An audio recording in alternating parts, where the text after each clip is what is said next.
Hello everyone, this is Shatha Baydoun, Maddie Dugan, and Emily Perdue, and we audited the Detroit Institute of Art. The Detroit Institute of Arts was founded in 1885 and was originally located on Jefferson Avenue. Due to the growing collections within the museum, the current location was constructed and the museum was moved to Woodward Avenue in 1927. The DIA houses about 66,000 works currently in their overall collection, and that will continue to grow over time. The museum includes 100 gallery spaces, an art reference library and archives, and state-of-the-art conservation laboratory.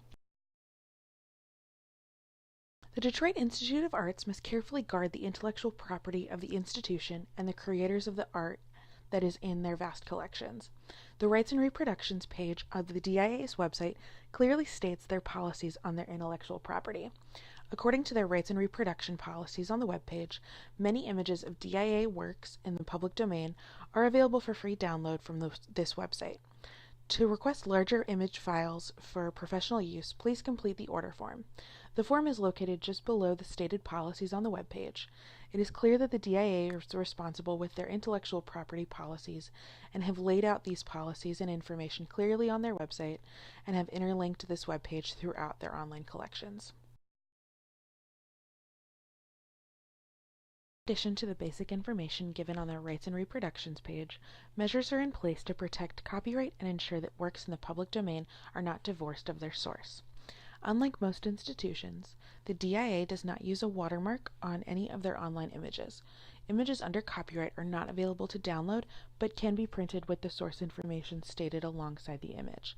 High-quality images are available via request through the Rights and Reproductions page.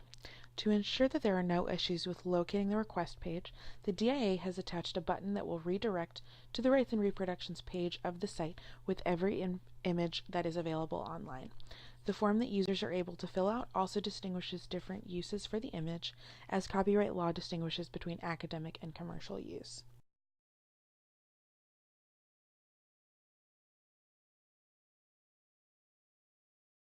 The European paintings collection at the DIA includes nearly 1,000 paintings dating from the 12th century through the 1950s. The details that are included in the source information include the artist information, including their nationality and life dates, title of the work, date of creation, medium, dimensions, credit line, accession number, department the work is housed in, and whether the work is on view or if it is off view in storage, provenance, and published references. The DIA's inclusion of published references shows their commitment to academic integrity and knowledge sharing. For this collection, copyright is not explicitly mentioned, as most of the works were created before copyright law. However, the DIA does mention their own intellectual property policies and share links back to the Rights and Reproduction page whenever necessary. Because most of the paintings in these collections tend to be gifts to the DIA, copyright issues may have otherwise been taken care of as part of the deed of gift for each piece. The American Art Collection consists of around 5,000 items, including paintings, sculptures, and decorative art objects. These works were created between 1660 and 1950 in North, Central, and South America. Similarly to the European Art Collection, high-quality images are available to print online with source information to cover creation, provenance, and likeness to the original object. As with the European collections, there is no mention of copyright with these images. All of the objects within this collection predate copyright laws, and any copyright issues may have been taken care of with the deed of gift. The Paul McFarlane Puppetry Collection was gifted to the DIA by the McFarlane family. The collection dates range from the early 1900s to the 1950s. As with the previous collections, the same policies apply to this collection regarding the images and their use. The images are available to print with source information and can be reproduced by request. These records of the puppet, troupes, and rare books can be made available to researchers, likely by appointment, where an archivist can monitor correct photography of the works and usage. The Contemporary Art Collection features over 3,500 paintings, videos, installation-based artworks, sculptures, and studio craft objects. The works within this collection date from 1950 to 2016 and were created by local, national, and international artists. The development of this collection is ongoing, and the objects have been obtained via donations and purchases by the museum. Though the collection is contemporary, high-quality images are still available online. However, the fee structure for formal requests for high-quality image reproduction will change drastically compared to other collections. The African Yoruba art is smaller relative to the others in the collection. Yoruba refers to both the language and the people of southwestern Nigeria in West Africa. The collection predominantly dates from the 1900s, but there are some pieces that date all the way to the 1960s. The high-quality images are available to print online with source information to cover creation, provenance, and likeness to the original object. It is unfortunate that there is no mention of copyright with these images. The Islamic art collection is relatively extensive and includes 1,263 digitized items. The collection predominantly dates 7th century and includes many Islamic empires, including the Ottoman and Seljuk empires.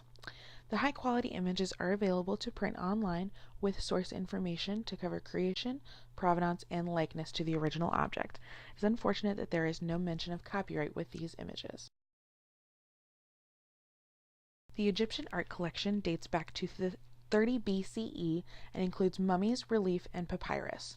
The collection is extensive and includes 1,770 items and covers the Old, Middle, and New Kingdom. The high-quality images are available to print online with source information to cover creation, provenance, and likeness to the original object. It is unfortunate that there is no mention of copyright with these images. The indigenous pre-Columbian art is relatively small compared to the others at the DIA. As the name suggests, this collection predates Christopher Columbus and includes terracotta jugs and earthenware figures. This collection is part of Africa, Oceania, and the indigenous Americas. The high-quality images are available to print online with source information to cover creation, provenance, and likeness to the original object. It is unfortunate that there is no mention of copyright with these images.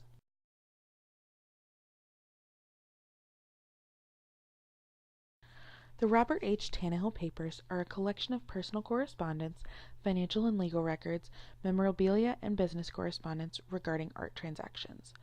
Tannehill was a major benefactor of the museum and founded the Tannehill Foundation. The collection was created between 1893 and 1970 and is about 4.5 linear feet. The papers within this collection are available to researchers in person and by appointment only.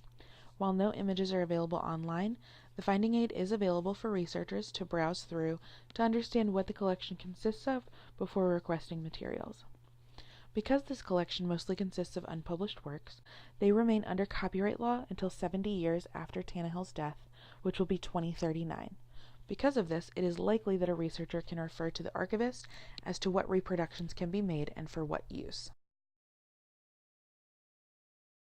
Paul P. Kret records were found in various parts of the museum in 1976. They consist of professional correspondence of Kret's and other files relating to Kret in his capacity as the architect of the Detroit Institute of Arts. This collection dates between 1919 and 1931 and is 2.5 linear feet.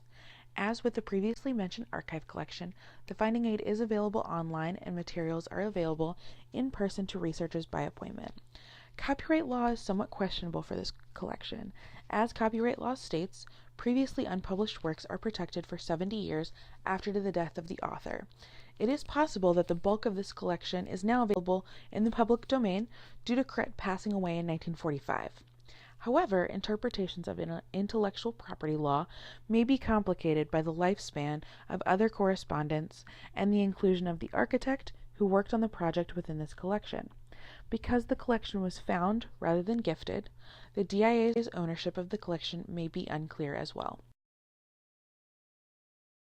The DIA seems to take great measures with ensuring the works within their collection are not subject to any form of copyright infringement. Images that are taken in the museum may infringe upon copyrighted work, therefore photography is discouraged throughout the museum.